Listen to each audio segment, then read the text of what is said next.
بسم اللہ الرحمن الرحیم۔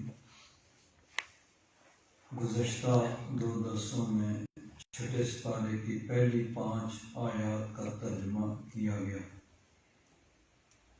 اب آگے یہاں سے چھٹے سپارے کا دوسرا رکوع شروع ہوتا ہے۔ اللہ تبارک و تعالیٰ نے ارشاد فرمایا، یسألک اہل الکتاب۔ سأل یسأل کا معنی ہوتا ہے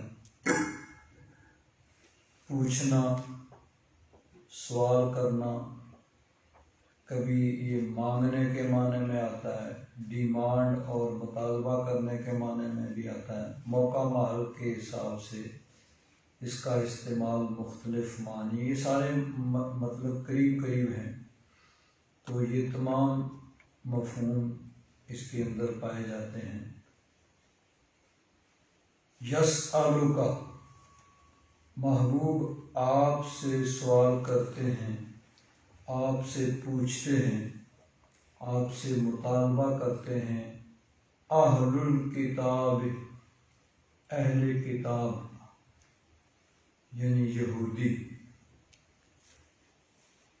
کس چیز کا مطالبہ کرتے ہیں، کیا ڈیمانڈ کرتے ہیں؟ ان تنزل علیہم کتابا من السماء، کہ آپ ان پر کتاب اتاریں آسمان سے۔ یعنی ان کا اعتراض یہ تھا کہ یہ قرآن پاک تھوڑا تھوڑا کر کے کیوں اتر رہا ہے، ایک ہی مرتبہ پوری کتاب لکھی ہوئی آ جائے اور وہ آپ لے آئیں آسمان سے۔ یہ ان کا مطالبہ ہدایت حاصل کرنے کے لیے نہیں تھا، بلکہ ہٹ درمی، ضد اور عناد کی وجہ سے تھا۔ اور ایسے مطالبات پہلے کفار مکہ بھی کرتے رہے۔ جب نبی کریم صلی اللہ علیہ وسلم پر قرآن پاک کا نزول شروع ہوا، آیات اترتی، تو کافروں کی وجہ سے، کافروں کی طرف سے بھی یہ اعتراض ہوتا تھا کہ یہ کیا تھوڑا تھوڑا کیوں اترتا ہے، ایک ہی مرتبہ پوری کتاب کیوں نہیں آ جاتی۔ تو قرآن پاک کا جو تدریجاً نزول ہوا ہے، تھوڑا تھوڑا کر کے 23 سال کے عرصے میں جو قرآن پاک کا نزول مکمل ہوا ہے۔ نبی کریم صلی اللہ علیہ وسلم مکہ شریف میں حضور کی عمر مبارک 40 برس تھی جب قرآن پاک کے نزول کا آغاز ہوا، قرآن پاک نازل ہونا شروع ہوا۔ جس طرح کے روایات میں ہے کہ پہلی وحی میں اقرأ بسم ربک الذی خلق، یہ 5 آیات نازل ہوئی۔ اس کے بعد 13 برس حضور نبی کریم صلی اللہ علیہ وسلم مکہ مکرمہ میں مقیم رہے، قرآن پاک کا نزول ہوتا رہا۔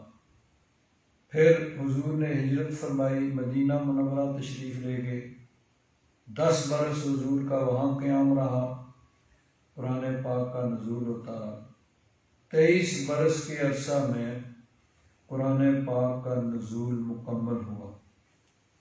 ہجرت سے پہلے جو صورتیں اور آیات نازل ہوئیں ان کو مکی کہا جاتا ہے، مکہ میں نازل ہوئیں، اور ہجرت کے بعد جو آیات اور جو صورتیں نازل ہوئیں وہ صورتیں اور آیات مدنی ہیں، ان کو مدنی کہا جاتا ہے۔ اب ضروری نہیں کہ وہ مکہ میں ہی نازل ہوئی ہوں، یعنی ہجرت سے پہلے یہ حد ہے مکی اور مدنی صورتوں کے درمیان۔ ہجرت سے پہلے چاہے حضور مکہ میں ہوں چاہے باہر ہوں، ان کو مکی کہا جاتا ہے۔ ہجرت کے بعد جو آیات اور صورتیں نازل ہوئیں وہ سب کی سب مدنی کہلاتی ہیں، چاہے حضور اس وقت مکہ میں ہی ہوں یا کہیں ہوں، حضور غزوات میں تشریف لے جاتے رہے، لیکن وہ سب کی سب مدنی کہلاتی ہیں حضور کی ہجرت کے بعد۔ 23 برس کے عرصہ میں قرآن پاک کا نزول مکمل ہوا، حسب ضرورت، جس طرح ضرورت ہوتی، کبھی ایک آیت اترتی، کبھی 2 آیتیں، کبھی چند آیتیں، کبھی سورت پوری نازل ہوتی۔ تو یہ قرآن پاک کا تدریجاً نزول جو ہے یہ بھی اللہ تبارک و تعالیٰ کی رحمت تھا، کیونکہ یکدم کسی چیز کو چھوڑ کے نئی چیز کو اختیار کرنا یہ انسانی فطرت کے لیے، انسان کے ذہن کے لیے تھوڑا سا مشکل ہوتا ہے۔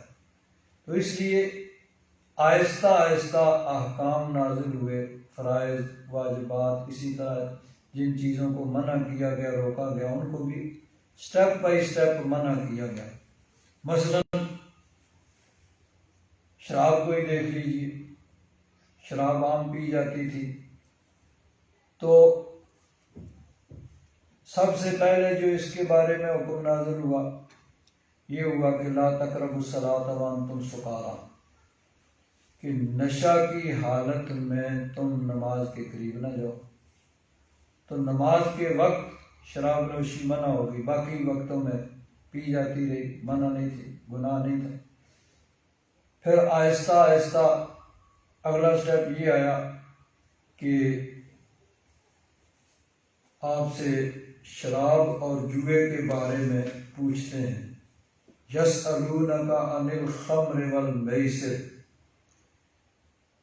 شراب اور جوئے کے بارے میں آپ سے پوچھتے ہیں، قل فیہما اسم کبیر ومنافع للناس، آپ فرمائیں کہ اس میں بڑا گناہ ہے، یعنی اس کے نقصان بہت زیادہ ہے، اور اس میں کچھ منافع بھی ہے، فائدہ بھی ہے۔ بعض اوقات جوئے میں کوئی آدمی یکدم بہت پیسہ اس کو مل جاتا ہے، دے جاتا ہے۔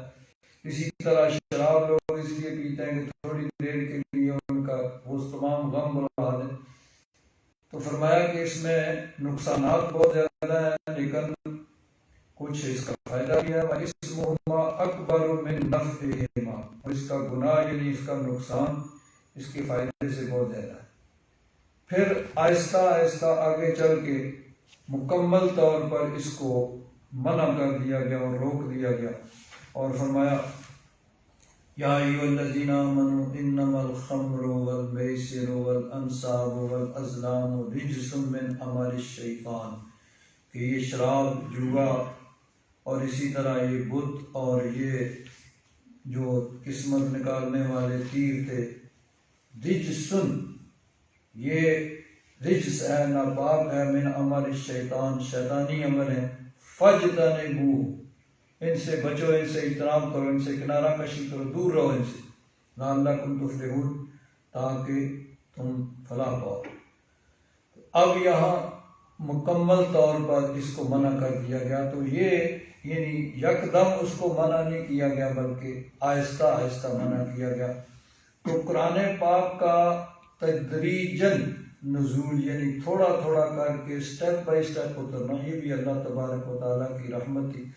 لیکن جن لوگوں نے ماننا نہیں تھا انہوں نے تو صرف اعتراض کرنا تھا۔ بھئی اعتراض تو کسی بھی بات پہ بڑا آسان ہوتا ہے، اس میں کون سا انسان کو کوئی تگ و دو محنت کرنی پڑتی ہے، کسی بھی بات پہ اعتراض کیا جا سکتا ہے۔ چنانچہ قرآن پاک میں اللہ تبارک و تعالیٰ نے کافروں کے اس قول کو نقل کیا، وقال الذین کفروا، سورہ الفرقان میں کافر بولے لولا نزل علیہ القرآن جملۃ واحدہ، یہ قرآن ایک ہی مرتبہ کیوں نہیں اتر جاتا، پوری کتاب لے کے آ جائیں، یہ تھوڑا تھوڑا کیوں کر کے اترتا ہے؟ اللہ تبارک و تعالیٰ نے اس کا جواب ارشاد فرمایا کذالک لنثبت بہ فؤادک، یہ اس لیے ہے کہ ہم آپ کے دل کو مضبوط کریں، ورتلناہ ترتیلا، اور ہم نے اس کو ترتیل کے ساتھ اتارا، یعنی تھوڑا تھوڑا کر کے اتارا۔ تو یہ نبی کریم صلی اللہ علیہ وسلم کے قلب اطہر کو مضبوط کرنے کی، اور یعنی عام مسلمان ان کے لیے بھی اللہ تبارک و تعالیٰ کی رحمت کہ تھوڑے تھوڑے احکام اترے، ایک حکم اترا اس پہ، یعنی جب عمل اچھی طرح شروع ہو گیا، ذہن نے اس کو پوری طرح قبول کر لیا، اب آگے دوسرا، اور نبی کریم صلی اللہ علیہ وسلم کے قلب اطہر کو بھی مضبوط کیا گیا اس کے ساتھ۔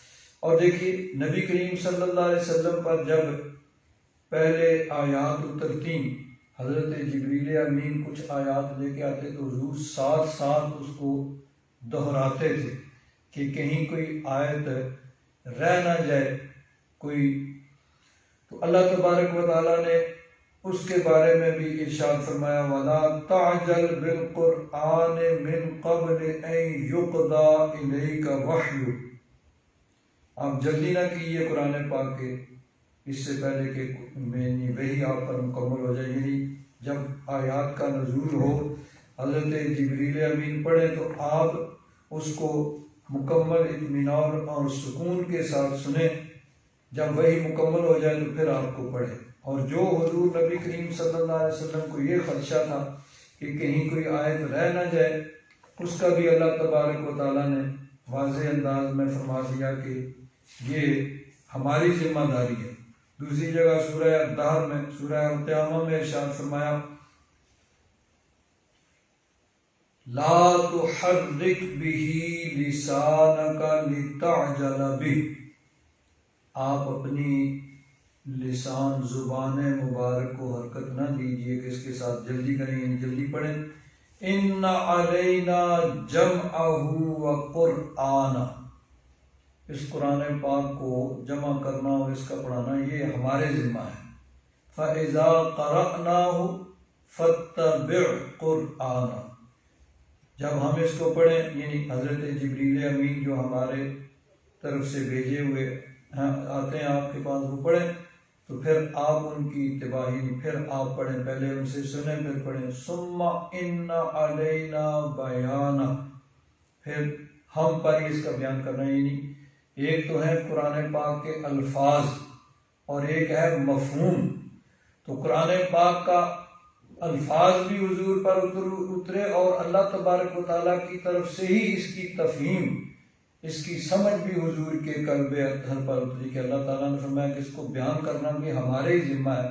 ہم ہی اس کا صحیح اور درست مفہوم آپ کو سمجھا دیں گے آپ کے قلب اطہر آپ کے دل پر اتار دیں گے.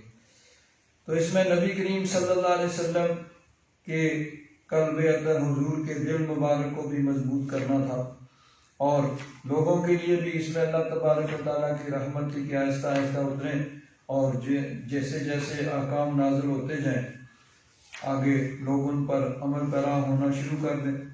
لیکن جو لوگ یہ مطالبہ کر رہے تھے کہ قرآن پاک ایک ہی بار اتر جائے ان کا مقصد ماننا نہیں تھا.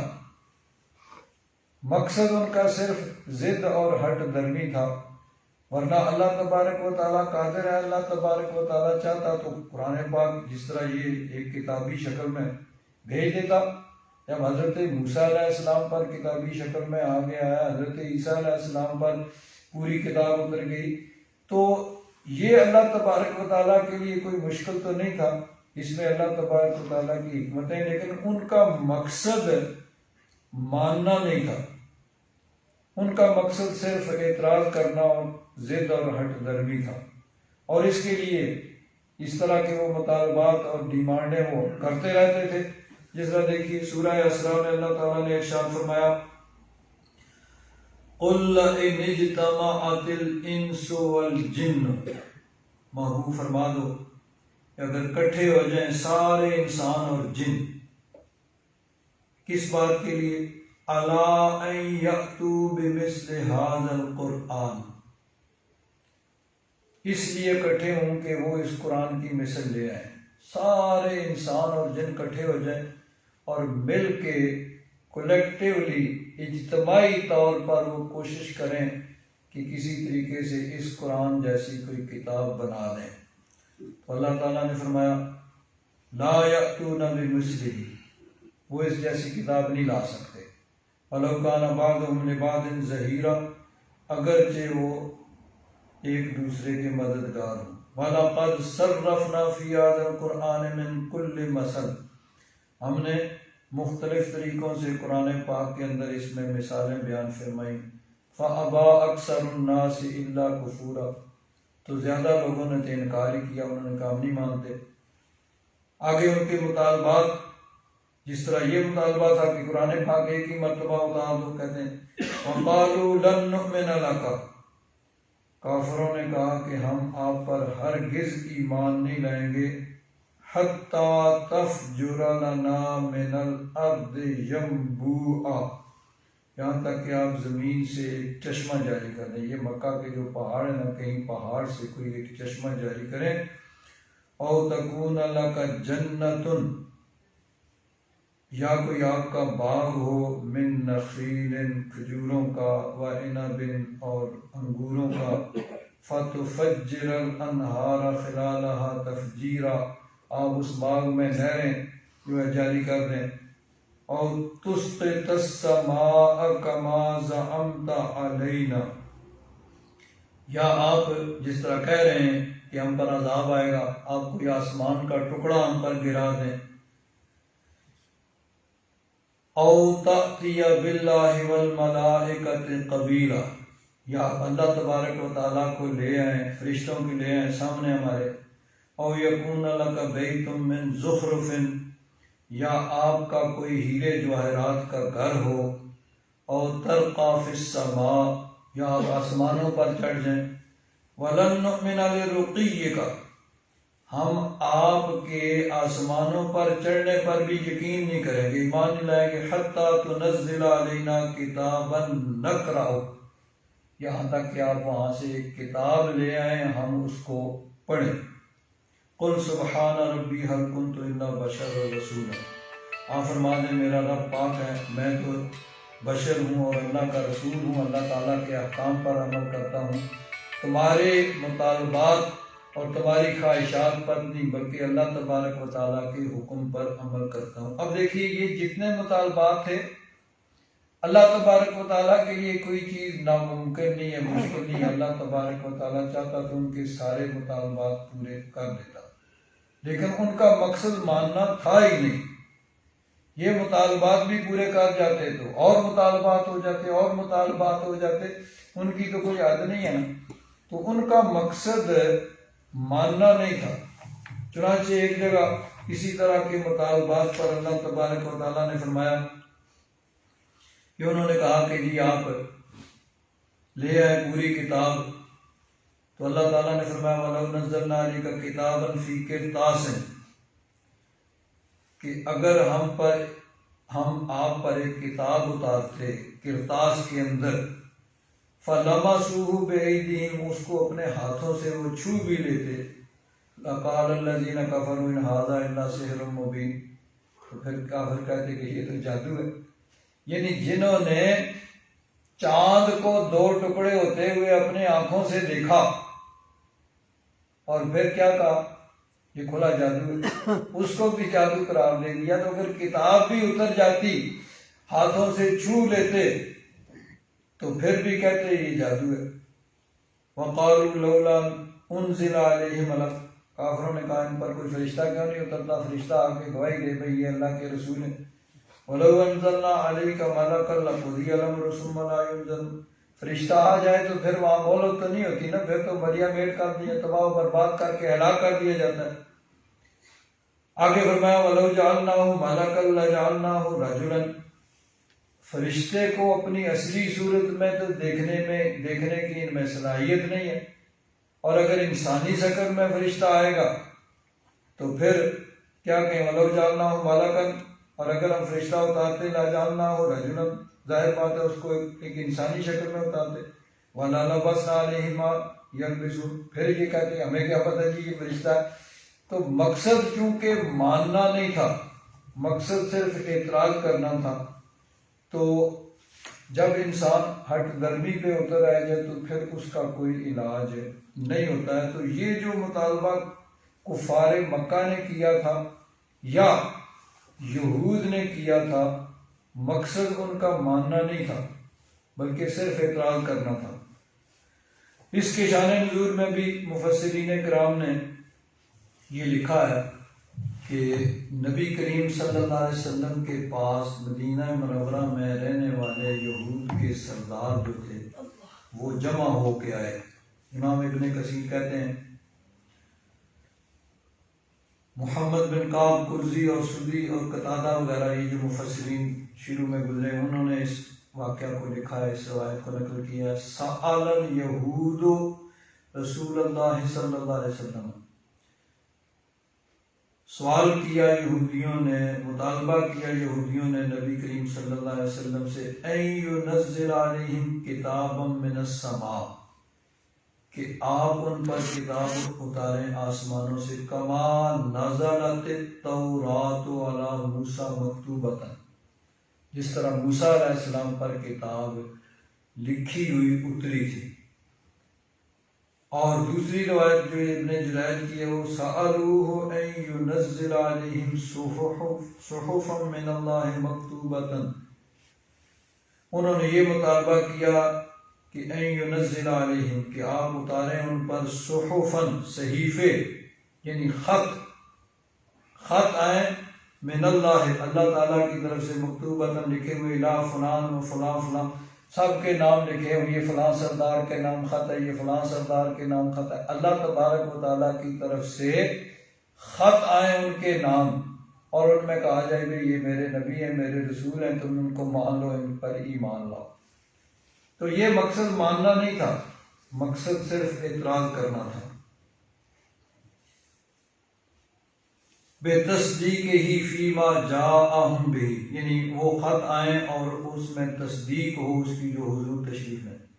وَهَذَا إِنَّمَا قَالُوهُ عَلَى سَبِيلِ التَّأَنُّتِ وَالْعِنَادِ وَالْكُفْرِ وَالْإِلْحَادِ، یہ جو انہوں نے مطالبہ کیا تھا نا کہ پوری کتاب لائیں یا ہر ایک کے نام اللہ تعالیٰ کی طرف سے خط آئے اور اس میں یہ کہا جائے، حضور کی تصدیق کی جائے کہ یہ سچے نبی ہیں، ان کو مان لو، ان کا کلمہ پڑھ لو، ان کی غلامی کا پٹا گلے میں ڈال لو، ان کے پیچھے لگو، تو یہ جو ان کے مطالبات تھے یہ تعنت، سرکشی، اناد، کفر، الحاد، بے دینی، یعنی مقصد اعتراض صرف کرنا تھا، مقصد کوئی ماننا نہیں تھا کہ اگر یہ مطالبہ پورا ہو گیا تو ہم مان لیں گے۔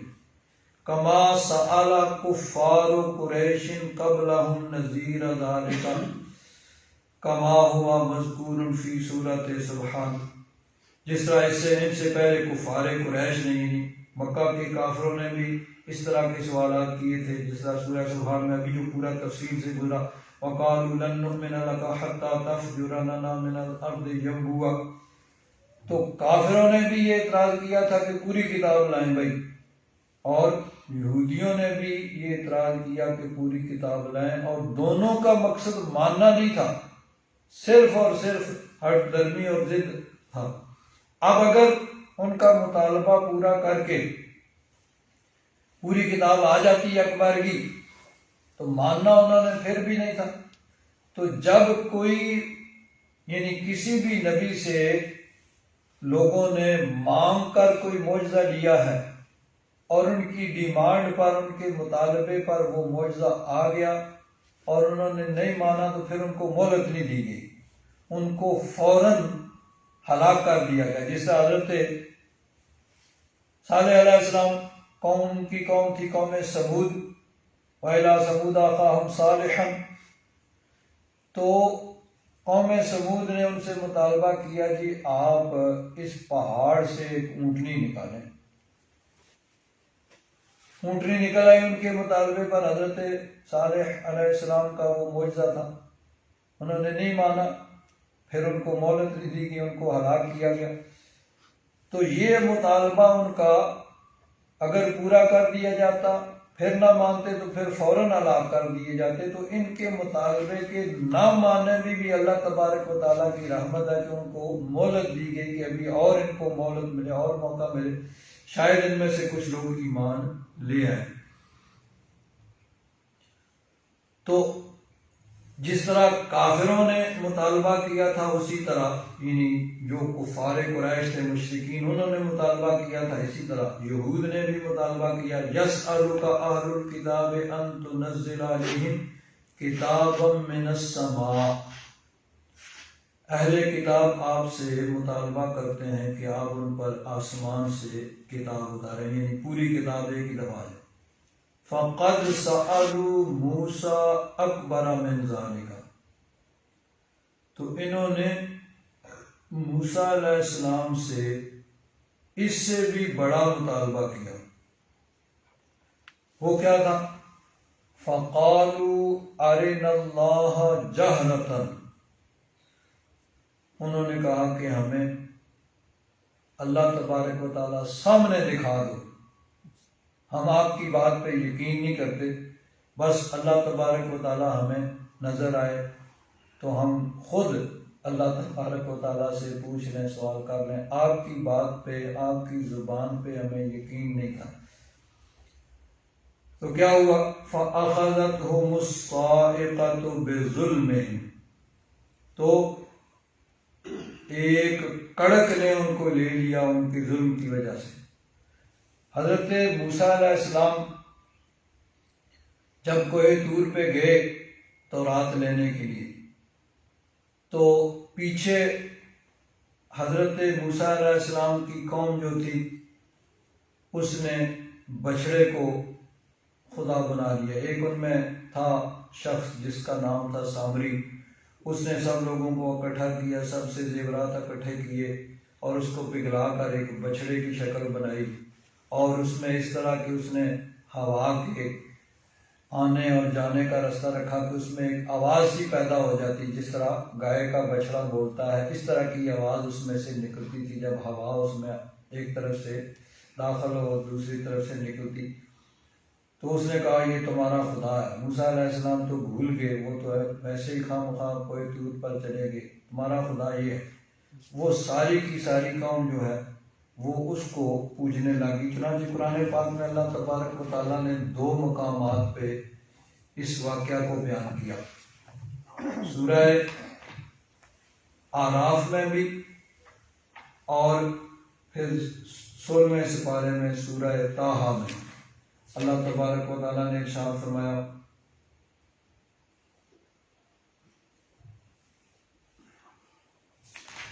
وَاتَّخَذَ قَوْمُ مُوسَىٰ مِن بَعْدِهِ مِنْ حُلِيِّهِمْ عِجْلًا، موسیٰ علیہ السلام کی قوم نے ان کے بعد، یعنی ان کے کوہ طور پر جانے کے بعد، اپنے زیورات سے ایک حلی زیورات ان کو اکٹھا کیا، عجلاً ایک گائے کے بچڑے کی شکل بنائی، جسداً ایک دھڑ تھا، لہو خوار وہاں سے آواز نکلتی تھی۔ الم یروا انہ لا یکلمہم ولا یہدیہم سبیلا، کیا انہوں نے دیکھا نہیں کہ نہ تو وہ بول سکتا ہے نہ کوئی رستہ، یعنی مطلب یہ تھا کہ اتنے وہ کندن اور کم ذہن تھے کہ یہ بات بھی ان کو نہ معلوم ہوئی کہ دیکھیں گے خود انہوں نے اپنے ہاتھ سے اس کو زیورات سے بنایا ہے، اور ہوا اس طرح اس میں داخل ہوتی ہے، اس میں سے ایک آواز ہی نکلتی ہے، تو اس کو انہوں نے خدا مان لیا۔ سورہ طٰہٰ میں فرمایا حضرت موسیٰ علیہ السلام جب کوہ طور پہ گئے تو اللہ تعالیٰ نے فرمایا وَمَا أَعْجَلَكَ عَنْ قَوْمِكَ يَا موسیٰ، موسیٰ علیہ السلام سے فرمایا کہ موسیٰ علیہ السلام کچھ لوگوں کو ساتھ لے کے گئے تھے، ان کو پیچھے چھوڑا، خود جلدی کوہ طور پہ چلے گئے۔ تو اللہ تعالیٰ نے فرمایا کہ آپ قوم کو پیچھے چھوڑ کر جلدی کس لیے تشریف لائے؟ قَالَ هُمْ أُولَٰئِ عَلَىٰ أَثَرِي، وہ جو آپ کے ساتھ تھے نا، فرمایا وہ میرے پیچھے آ رہے ہیں، وَعَجِلْتُ إِلَيْكَ رَبِّ لِتَرْضَىٰ، میں جلدی تیری بارگاہ میں حاضر ہوا تاکہ تو راضی ہو، یعنی تیری رضا کے لیے، تیری خوشنودی کے لیے میں جلدی تیری بارگاہ میں۔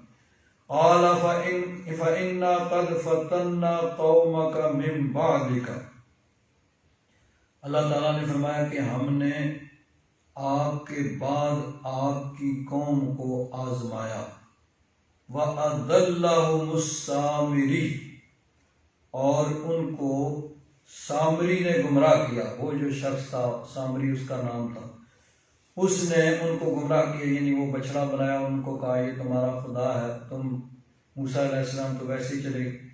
فَرَجَعَ مُوسَىٰ إِلَىٰ قَوْمِهِ غَضْبَانَ آسِفًا، موسیٰ علیہ السلام اپنی قوم کے پاس آئے بڑے ناراض، غصے میں اور سخت افسوس کرتے ہوئے۔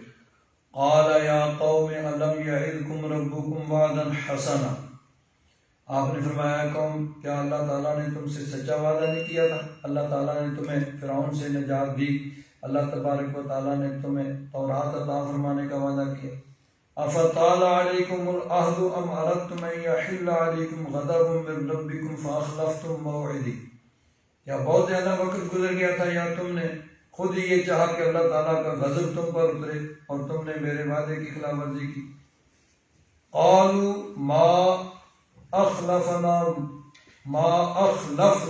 موعدک بملکنا، اب وہ کہنے لگے ہم نے اپنی خوشی سے آزادی سے تو یہ کام نہیں کیا، ولکننا حملنا اوزارا من زینت القوم، لیکن ہم پر لاد دیے گئے تھے بوجھ قوم کی زینت کی۔ یہ روایات میں آتا ہے کہ جب بنی اسرائیل مصر سے چلے تو انہوں نے یعنی عورتوں نے جو مصر کی وہ قبطی فرعون کی قوم کے جو لوگ، ان عورتوں سے کچھ زیورات ادھار لیے تھے، ان سے مانگے تھے بھائی ہمیں چاہیے، تو وہ ان کے پاس تھے وہ زیورات، انہوں نے کہا وہ تو ہم پہ لاد دیے گئے تھے، تو فقذفنا فکذلک القی السامری، ہم نے ان زیورات کو پھینکا، سامری نے بھی پھینک دیا، فاخرج لهم عجلا جسدا له خوار، پھر اس نے ان زیورات کو ڈھال کے ایک بچڑے کی شکل بنائی، ایک دھڑ تھا جس سے آواز نکلتی تھی، فقالوا ھذا الہکم و الہ موسیٰ، کہنے لگے یہی تمہارا خدا ہے اور موسیٰ علیہ السلام کا بھی خدا، فنسی، موسیٰ علیہ السلام تو بھول گئے، وہ ایسے ہی کوئی طور پر چلے گئے، اللہ تو یہاں آ گیا تمہارا معبود۔ افلا يرون الا يرجع اليهم قولا ولا يملك لهم ضرا ولا نفعا،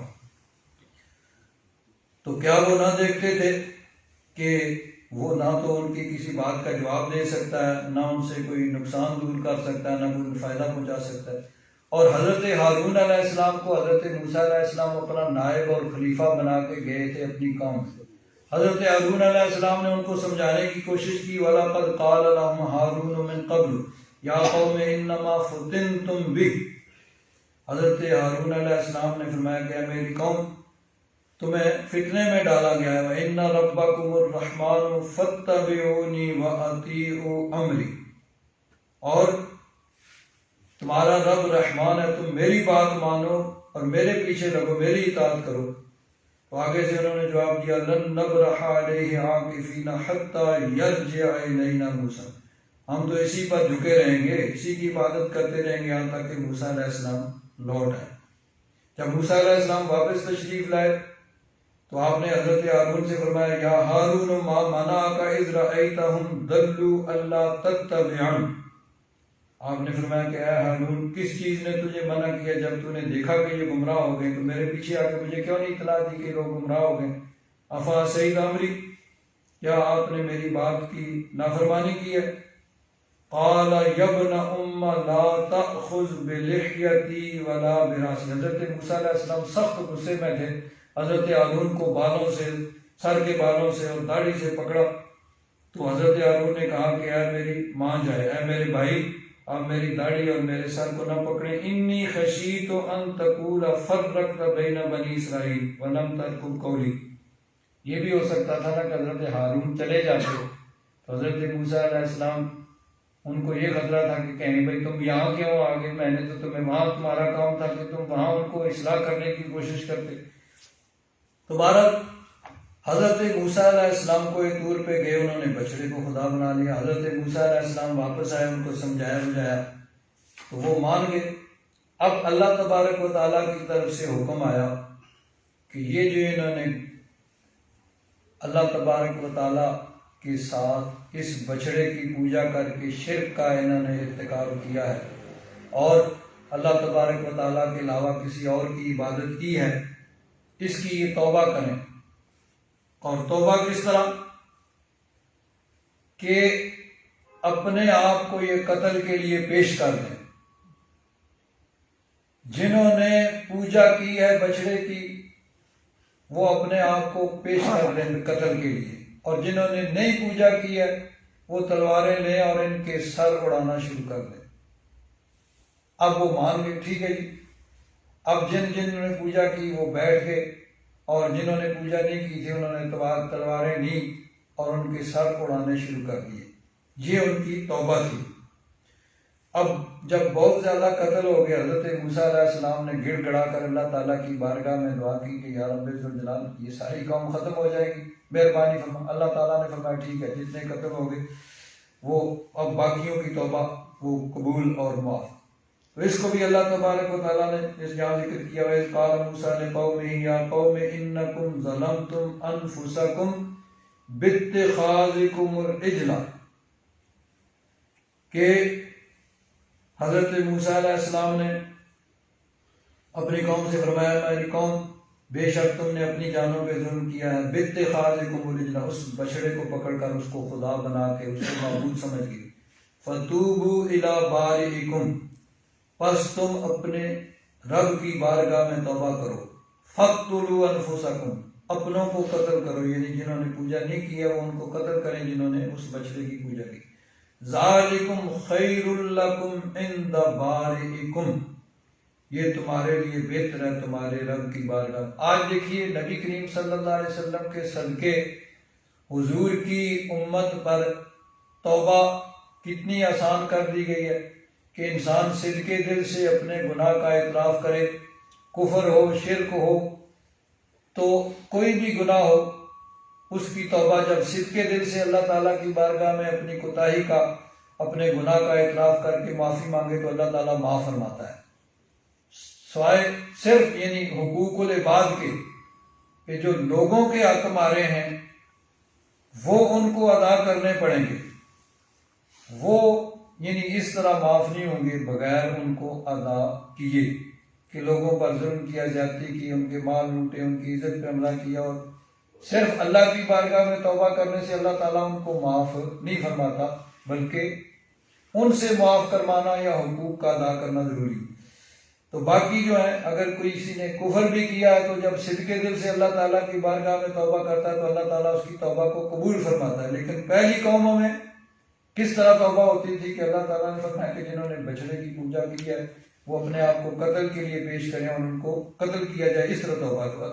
حضرت موسیٰ علیہ السلام نے فرمایا ذالکم خیر لکم عند بارئکم، یہ تمہارے لیے بہتر ہے تمہارے رب کی بارگاہ میں، یعنی اس طرح تمہاری توبہ قبول ہو جائے گی، مرنا تو تم نے دنیا میں ہے ہی پھر بھی، آج نہیں تو کل کیا پتا کس وقت کس کی موت آ جائے، تو اب اگر تم قتل ہو جاؤ گے تو آخرت کی سزا سے بچ جاؤ گے، ورنہ کفر کی وجہ سے ہمیشہ ہمیشہ جہنم میں ڈلو یعنی جلو گے۔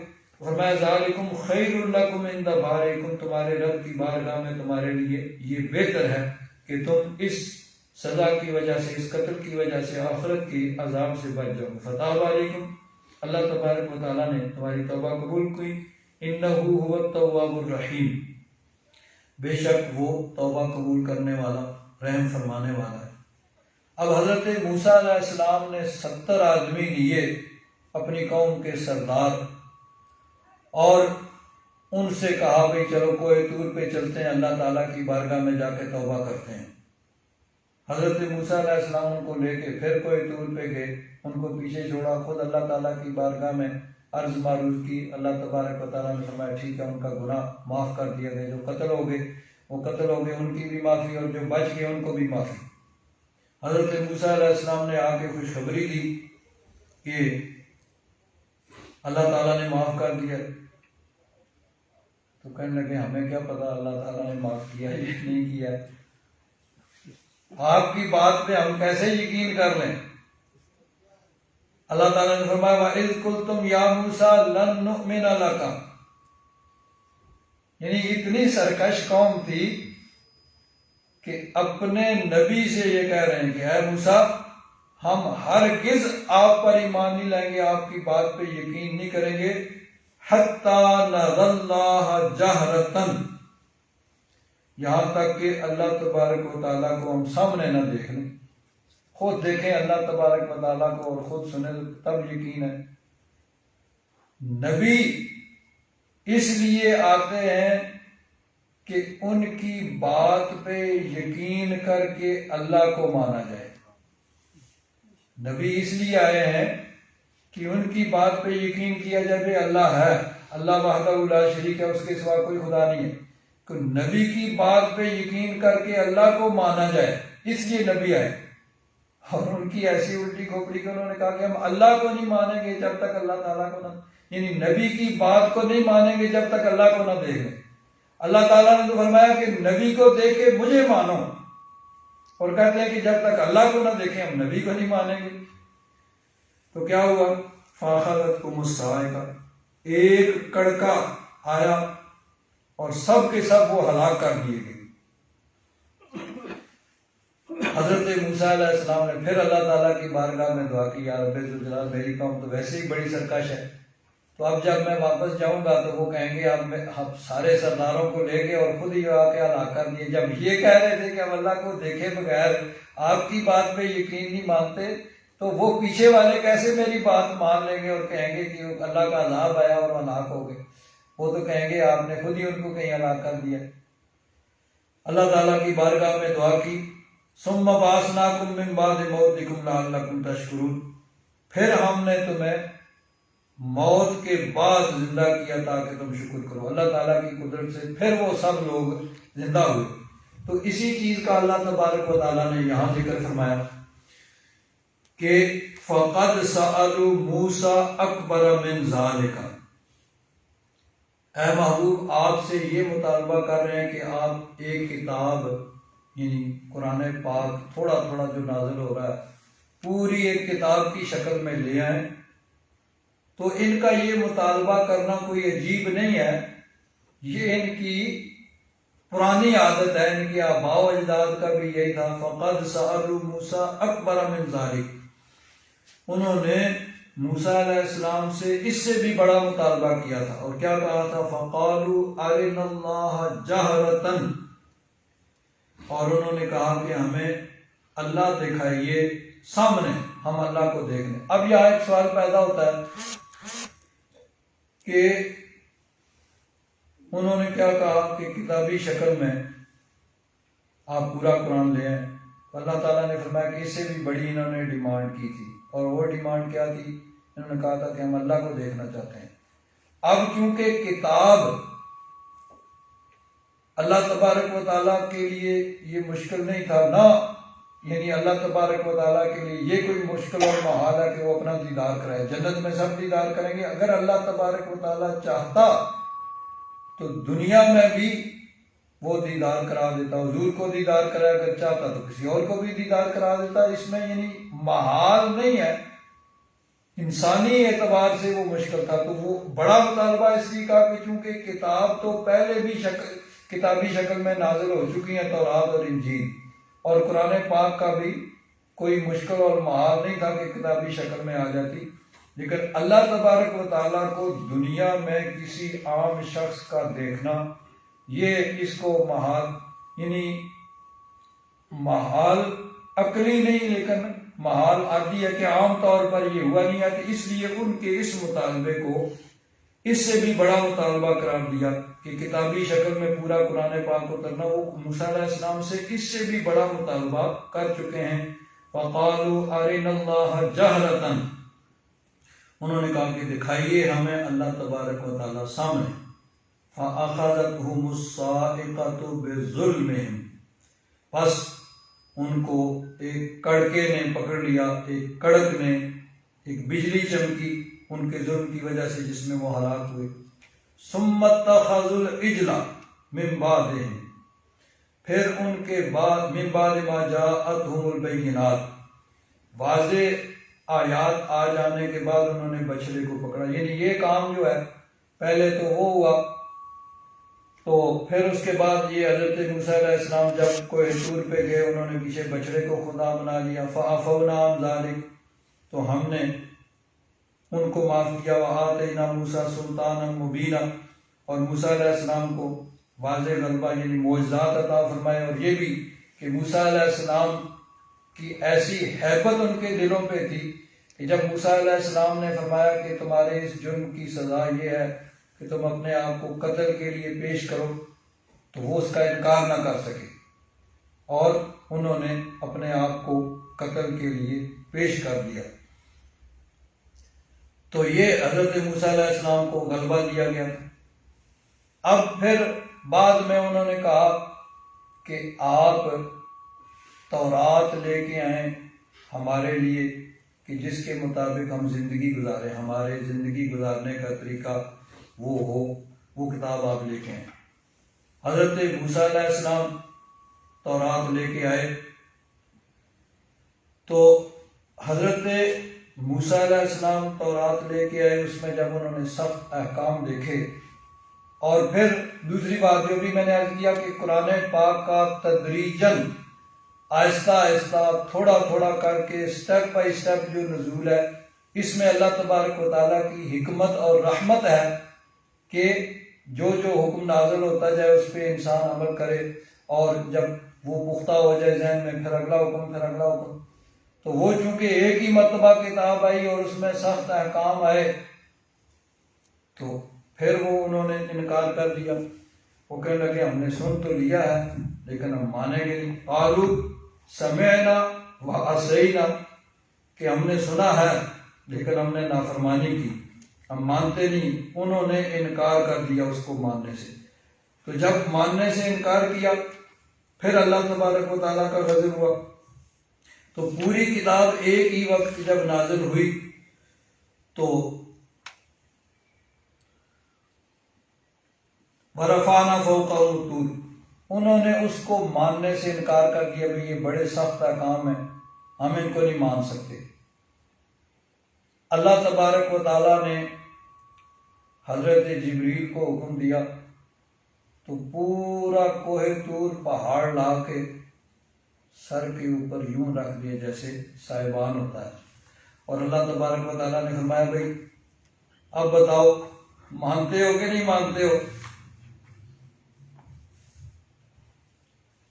اللہ تعالیٰ ارشاد فرماتا ہے وَإِذْ نَتَقْنَا الْجَبَلَ فَوْقَهُمْ، جب وہ پہاڑ اکھیڑ کے ان کے اوپر یوں کھڑا کر دیا، كَأَنَّهُ ذُلَّةٌ، گویا کہ وہ سائبان ہے، یوں سائبان کی طرح، جس طرح کوئی چیز سر کے اوپر وہ سائے کے لیے بنائی جاتی ہے، اس طرح پہاڑ ان کے اوپر آ گیا۔ تو وَظَنُّوا أَنَّهُ وَاقِعٌ بِهِمْ، یقین ہو گیا کہ اب تو یہ پہاڑ گر جائے گا اگر نہ مانے، اور یقین ہو گیا جب اللہ تعالیٰ نے فرمایا خُذُوا مَا آتَيْنَاكُمْ بِقُوَّةٍ وَاذْكُرُوا مَا فِيهِ لَعَلَّكُمْ تَتَّقُونَ، پکڑو اس کو جو ہم نے دیا ہے مضبوطی کے ساتھ، اور اس پہ نصیحت حاصل کرو تاکہ تمہیں تقویٰ اور پرہیزگاری حاصل ہو۔ تو اب وہ سجدے میں گرے، اور کس طرح یہ ماتھا زمین، اب سجدہ کیا ہوتا ہے لغت میں کہتے ہیں وضع الجبہۃ علی الارض، پیشانی زمین پہ رکھنا۔ اور وہ سجدہ کیسے کر رہے تھے؟ انہوں نے ایک رخسار یہ زمین پہ رکھا، یعنی ایک آنکھ سے دیکھ رہے ہیں کہ وہ پہاڑ اوپر سے ہٹا ہے کہ نہیں ہٹا ہے۔ جب ہٹ گیا تو پھر انہوں نے انکار کر دیا۔ آج بھی سجدہ ان کا ایسے ہی ہوتا ہے، یہ جو یہود ہیں یہ رخسار زمین پہ رکھتے ہیں یہ کا، تو اس طرح ان کا سجدہ ہوتا ہے، ان کے بڑوں نے بھی اسی طرح کیا تھا۔ تو اللہ تبارک و تعالیٰ ارشاد فرماتا ہے وَرَفَعْنَا فَوْقَهُمُ الطُّورَ، ہم نے اٹھایا طور پہاڑ ان کے اوپر بے میثاقہم، ان سے عہد لینے کے لیے، اور ایک اور عہد ان سے لیا وَقُلْنَا لَهُمُ ادْخُلُوا الْبَابَ سُجَّدًا، اور ہم نے ان سے کہا کہ اس شہر کے دروازے میں داخل ہو سجدہ کرتے ہوئے۔ ایک شہر تھا مقدس شہر، تو اس میں کہا کہ یہ شہر بڑا مقدس ہے، اس میں تم جاؤ، اور لیکن اس کے احترام کی پیش نظر تم اس میں سجدہ کرتے ہوئے داخل ہونا۔ تو انہوں نے کیا کیا، اس شہر میں وہ بجائے سجدہ کرنے کے وہ گھسٹتے ہوئے، جس طرح بچہ گھسٹتا ہے جو چل نہیں سکتا، اس طرح وہ اس شہر میں داخل ہوئے۔ اور اللہ تبارک و تعالیٰ نے فرمایا تھا کہنا حتۃ، یا اللہ ہمارے گناہ معاف فرما، تو وہ کہتے ہوئے حنتۃ، یعنی مطلب یہ ہے کہ ان کی سرکشیاں ذکر کی جا رہی ہیں کہ محبوب آپ سے تو انہوں نے صرف یہ مطالبہ کیا ہے نا کہ کتاب قرآن پاک پوری کتابی شکل میں لائیں، اپنے نبیوں کے ساتھ انہوں نے کیا کیا سرکشی کی ہے، کس طرح یہ نافرمانی کرتے رہے۔ تو ایک تو ان کا تورات کو ماننے سے انکار کرنا، پھر اللہ تبارک و تعالیٰ نے طور پہاڑ کو ان کے اوپر یعنی لا کے کھڑا کیا، اور کہا سجدہ کرتے ہوئے داخل ہو، وہ گھسٹتے ہوئے داخل ہوئے۔ وَقُلْنَا لَهُمْ لَا تَعْدُوا فِي السَّبْتِ، اور ہم نے کہا کہ تم ہفتہ کے بارے میں حد سے نہ بڑھو، کیونکہ ہفتے کا دن یہودیوں کے لیے عبادت کے لیے مقرر کیا گیا تھا، جس طرح ہمارے لیے جمعہ کا دن عبادت کا دن ہے۔ حدیث پاک میں آتا ہے کہ یہودیوں کو اختیار دیا گیا تھا، انہوں نے اپنی مرضی سے ہفتے کا دن عبادت کے لیے منتخب کر لیا۔ عیسائیوں کو اختیار دیا گیا تھا، انہوں نے اتوار کا دن اپنے لیے عبادت کا منتخب کر لیا، اور مسلمانوں کے لیے اللہ تبارک و تعالیٰ نے جمعہ کا دن عبادت کے لیے منتخب خود فرمایا۔ اب یہودیوں کے لیے پورا دن جو ہے وہ دنیا کا کام کاج کرنا منع ہے۔ ہفتے کا دن شروع ہو جائے، یعنی جمعہ کے دن سورج غروب ہو جائے تو آگے رات ہفتے کی شروع ہو جاتی ہے، اس سے لے کر اگلے دن سورج ڈوبنے تک 24 گھنٹے دنیا کے کام کاج منع ہے۔ اب مسلمانوں کے لیے جمعہ کا دن، وہ عید کا دن بھی کہا گیا اس کو حدیث پاک میں، وہ عبادت کا دن ہے، لیکن جمعہ کی پہلی اذان سے لے کر جمعہ کی نماز تک وہ دنیا کے کام کاج وہ منع کیا۔ اللہ تعالیٰ نے ارشاد فرمایا، یا ایھا الذین آمنوا اذا نودی للصلاۃ من یوم الجمعۃ فاسعوا الی ذکر اللہ وذروا البیع، کہ جب جمعہ کے دن جمعہ کے لیے پکار ہو جائے، اذان ہو جائے، تو اب تم جلدی کرو، جمعہ کی طرف یعنی تیاری شروع کر دو اور کام کاج چھوڑ دو۔ اور آگے فرمایا فَإِذَا قُضِيَتِ الصَّلَاۃ، جب نماز ہو گئی، فرض نماز مکمل ہوئی، اب اس کے بعد وہ پابندی ختم، اب تم کام کاج کر سکتے ہو۔ تو مسلمانوں کے لیے جمعہ کا دن عبادت کا ہے، لیکن اذان سے لے کر نماز تک یہ اس دوران کاروبار منع ہے، ناجائز اور حرام ہے۔ اس سے پہلے اور اس کے بعد کام کاج اور کاروبار کر سکتے ہیں، لیکن ان کے لیے پورا دن جو تھا وہ عبادت کے لیے مقرر تھا، ان میں کسی قسم کا کوئی کام کاج نہیں کر سکتے تھے۔ تو ایک قوم تھی، ان کی سمندر کے کنارے آباد تھی، جس کا آگے یعنی تفصیلاً ذکر آئے گا سورہ اعراف میں۔ تو وہ مچھلیاں پکڑتے تھے اور وہی ان کا کاروبار تھا، اسی کے ذریعے وہی ذریعہ آمدن تھا۔ تو وہ بس اللہ تعالیٰ کی طرف سے آزمائش بھی آ گئی، باقی دنوں میں کوشش کر کے، محنت کر کے، تگ و دو کر کے وہ مچھلیاں پکڑتے ہیں، لیکن ہفتے کے دن مچھلیاں سامنے تیر رہی ہیں۔ یہ اللہ تعالیٰ کی طرف سے آزمائش آ گئی۔ اب کیا کریں بھائی، باقی دنوں میں تو محنت کرتے ہیں، کوشش کرتے ہیں، تو تب جا کے کچھ پکڑی جاتی ہے، اور ہفتے کے دن سامنے تیر رہی ہیں، اور ہفتے کے دن پکڑیں گے تو گناہ گار ہوں گے، منع ہے، یہ عبادت کا دن ہے۔ انہوں نے کیا کیا؟ ہیلا کیا۔ احکام الہی کو ہیلے بہانے سے آدمی اپنے آپ کو ہی انسان دھوکہ دیتا ہے نا، کسی دوسرے کو کیا کرنا ہے۔ جس طرح بعض لوگ زکوٰۃ سے بچنے کے لیے جی یہ فلاں کو دے دو، یوں کر لو، یہ کر لو، وہ کر لو، تو یہ ہیلے بہانے انسان اپنے آپ کو تو مطمئن کر سکتا ہے، لیکن اللہ تعالیٰ کی بارگاہ میں تو یعنی سب اللہ تعالیٰ دلوں کے احوال کو بھی جانتا ہے اور سب چھپے احوال کو بھی جانتا ہے۔ انہوں نے کیا کیا کہ وہ دریا اور سمندر کے پاس بڑے بڑے حوض بنا لیے اور درمیان میں نہریں بنا لی، تو ہفتے کے دن وہ نہروں کو کھولتے اور پانی ان میں جاتا حوضوں میں، اور ساتھ ہی مچھلیاں چلی جاتی، پھر اس کو بند کر دیتے اور اتوار کے دن پکڑ لیتے اور کہتے بھی ہفتے کے دن ہم نے شکار تو نہیں کیا ہے۔ حضرت داؤد علیہ السلام نے ان کو منع کیا، بھائی دیکھو یہ جو ہے نا، یہ تم اس ہیلے بہانے سے اپنے آپ کو تو دھوکہ دے سکتے ہو، اللہ تعالیٰ کو نہیں دے سکتے، تو اللہ تعالیٰ کے احکام کی اس طرح خلاف ورزی نہ کرو، نہ مانے۔ اللہ تبارک و تعالیٰ کا عذاب آیا اور اللہ تبارک و تعالیٰ نے ان کو بندر بنا دیا، اور پھر وہ کچھ دنوں کے بعد ہلاک ہو گئے۔